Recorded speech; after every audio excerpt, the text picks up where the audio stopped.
តាក់ទងជាមួយនឹងទីតាំងកន្លែងខ្ញុំគឺផ្ដោតសំខាន់បំផុតគឺការបាត់បង់ហើយមួយទៀតគឺតាក់ទងជាមួយនឹងប្រព័ន្ធនីយិកាស្ទង់របស់អតិថិជនកាលពេលដែលខ្ញុំអត់ទាន់បំពាក់ឧបករណ៍នៅលើប្រព័ន្ធនីយិកាស្ទង់របស់ខ្ញុំជួបបញ្ហាច្រើនតាក់ទងមួយនឹងប្រព័ន្ធនីយិកាស្ទង់របស់អតិថិជនមានកំហុសយើងអត់ដឹង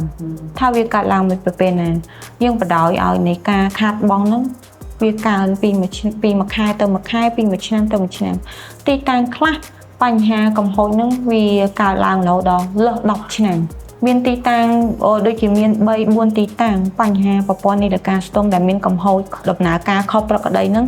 គឺលើស10ឆ្នាំចឹងហើយរយៈពេលនៃការខាតបង់របស់យើងហ្នឹងអា10ឆ្នាំដែលយើងអត់ដឹងហ្នឹងវារកបញ្ហាហ្នឹងអត់ឃើញពួកយើងទៅមើលតាការស្រង់អំណានអីចឹងពេលយើងអត់ដឹងថានីយិកាហ្នឹងវាមានបញ្ហាបាច់ចរន្តពីពេលណាតាក់ទងជាមួយនឹង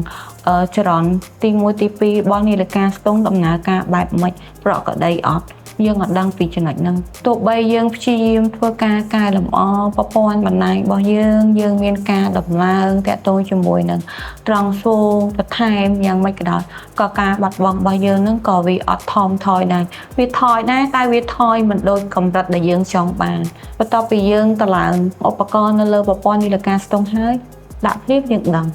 ហ្មងថាទីតាំងកន្លែងហ្នឹងវាចាប់ផ្ដើមមានបញ្ហាបែបម៉េចអីបែបយើងចាប់ផ្ដើមដោះស្រាយផ្លាស់ប្ដូររៀបចំប្រព័ន្ធនីយិកាស្ទង់ថ្មីដល់ពេលអញ្ចឹងទៅតាក់ទងvớiការបាត់បង់របស់យើងហ្នឹងក៏វាចាប់ផ្ដើមថមថយ